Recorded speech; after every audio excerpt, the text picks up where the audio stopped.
Ju njohim me edicionin informativ të lajmeve. Kjo është Radio 7.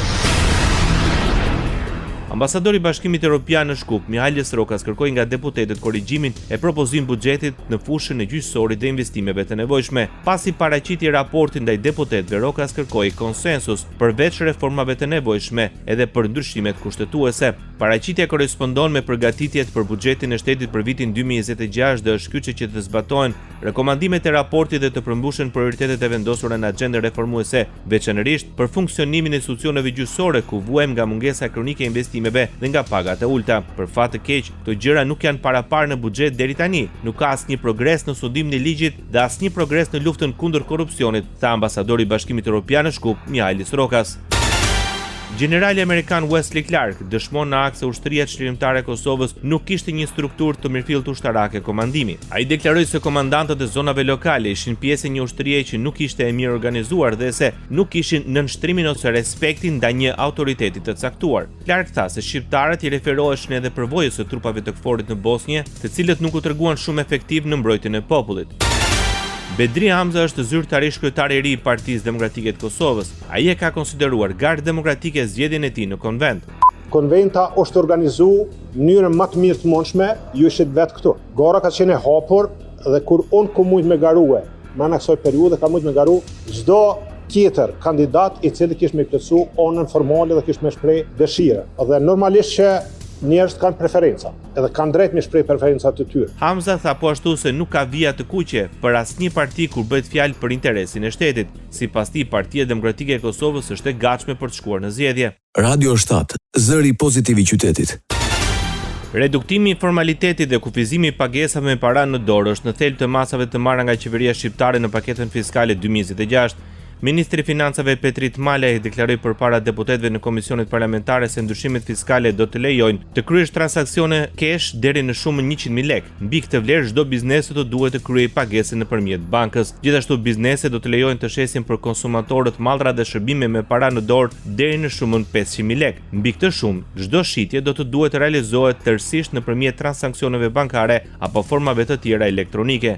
Këto masa natyrisht do të na shërbejnë jo vetëm për të reduktuar përdorimin e paras kesh në ekonomi, por edhe për të reduktuar informalitetin. Për të reduktuar përdorimin e parave kesh për të paguar për mallra dhe shërbime vendoset si detyrim që përveç opsionit të pagesës me lekë në dorë të instalohen pajisje për të bërë pagesë elektronike brenda vitit 2026. Vitin e ardhshëm gjithashtu, brenda datës 30 maj 2026, çdo biznes që operon në sektorin e turizmit, edhe në atë të transportit, përveç pagesave kesh, do të duhet të garantoj forma alternative të pagesave elektronike, ku përfshihen pagesat me karta krediti dhe debiti, apo forma të tjera elektronike. Ndërkohë që ky detyrim do të duhet përmbushet nga gjithë bizneset e tjera brenda datës 31/12/2026. Një tjetër çështje e trajtuar është edhe reduktimi i formalitetit të shërbimeve dhe bizneseve online. Vendosim për herë të parë detyrimin që bizneset online të publikojnë të dhënat e tyre identifikuese, siç janë emri tregtar, NIPT-i, adresa e të tjerë. Kjo është një masë që ne e konsiderojmë të drejtë dhe të domosdoshme që i shërben mbrojtjes së konsumatorëve. AKEP-i, në rast se do të ketë shkelje, ka dhe të drejtën për të pezulluar aktivitetin e subjektit që operon online. Opozita në Shqipëri kërkon një debat parlamentar për të përcaktuar minimumin jetik në vend. Kjo kërkesë, sipas kryetarit të grupit parlamentar të Partisë Demokratike Gazmend Bardhi, është rrëzuar me votat e shumicës duke azgjësuar parlamentarizmin dhe çdo mekanizëm kontrolli që parashikon rregulloria e kuvendit.